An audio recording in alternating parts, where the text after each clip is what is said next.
अपनी next slide पर आ चुके हैं। Introduction to carbon. बच्चों, अगर मैं आपसे एक सिंपल सा क्वेश्चन पूछूं, ऐसा कौन सा एलिमेंट है जो ह्यूमन बॉडी में भी है, प्लांट्स में भी है, एटमॉस्फेयर में भी है और आपके घर की लगभग हर चीज में मिलता है? सोचिए सोचिए। No need to worry, answer है कार्बन। इसलिए कार्बन को लाइफ का बैकबोन भी कहा जाता है। अब बात करते हैं कार्बन की प्रेजेंस की। सबसे पहले स्लाइड के सेंटर में अर्थ बनी हुई है। ये हमें बताती है कि कार्बन सिर्फ एक जगह नहीं बल्कि पूरी दुनिया में प्रेजेंट है। लेकिन इंटरेस्टिंग बात यह है, कार्बन की क्वांटिटी अर्थ में बहुत कम है। अर्थ क्रस्ट में लगभग 0.02% कार्बन होता है और एटमॉस्फेयर में सिर्फ 0.03% carbon dioxide that is CO2 होती है। अब आप सोच रहे होंगे, सिर्फ इतना सा कार्बन? हाँ, लेकिन इस छोटे से क्वांटिटी से दुनिया के मिलियंस ऑफ कंपाउंड्स बने हुए हैं। ये एनसीईआरटी का बहुत इंपॉर्टेंट कंसेप्ट है। अब बात करते हैं सबसे पहले ह्यूमन बॉडी की। अब लेफ्ट साइड देखिए, यहाँ ह्यूमन बॉडी दिखाई गई है। ह्यूमन बॉडी का लगभग 18% हिस्सा मतलब 18% हिस्सा कार्बन से बना होता है। मतलब हमारी muscles, skin, blood, DNA, protein, carbohydrate, fat सब कार्बन कंपाउंड्स है। अगर कार्बन ना हो तो लाइफ पॉसिबल ही नहीं है। इसलिए कार्बन को एलिमेंट्स ऑफ लाइफ भी कहा जाता है। अब बात करते हैं प्लांट्स की। प्लांट्स में लगभग 40 to 50% कार्बन होता है। अब क्वेश्चन आता है, प्लांट्स को कार्बन मिलता कहाँ से है? प्लांट्स एटमॉस्फेयर से कार्बन डाइऑक्साइड लेते हैं और फोटोसिंथेसिस के थ्रू ग्लूकोज बनाते हैं।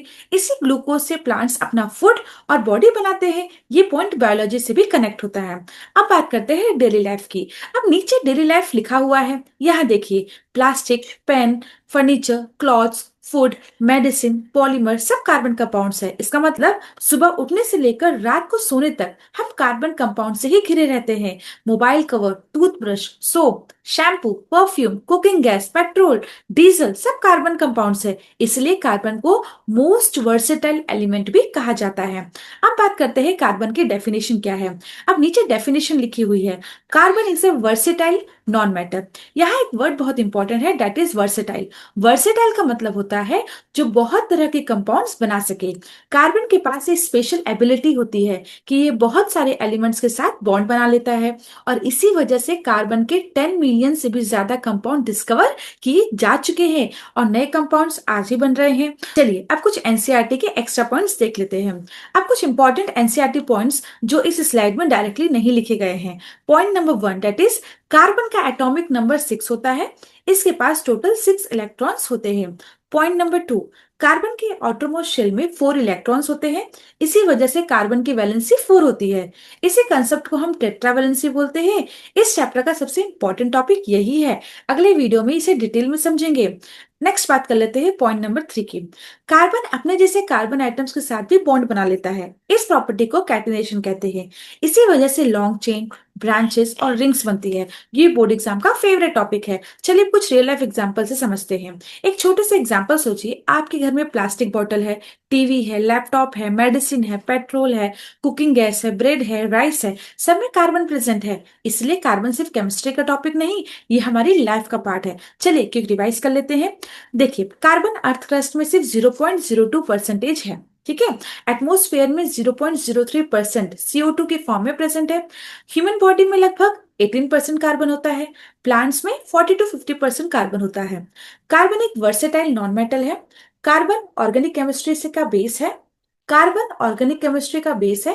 कार्बन के मिलियंस ऑफ कंपाउंड्स होते हैं। चलिए अब बात कर लेते हैं बोर्ड एग्जाम में किस टाइप के क्वेश्चन आते हैं। देखिए, बोर्ड एग्जाम में इस टॉपिक से अक्सर ये क्वेश्चन पूछे जाते हैं कि कार्बन को वर्सेटाइल एलिमेंट क्यों कहा जाता है, कार्बन एटमॉस्फेयर में किस फॉर्म में प्रेजेंट होता है, कार्बन का एटॉमिक नंबर क्या है, ह्यूमन बॉडी और प्लांट में कार्बन का इंपॉर्टेंस लिखिए, या फिर कार्बन को ऑर्गेनिक केमिस्ट्री का बेस क्यों कहा जाता है।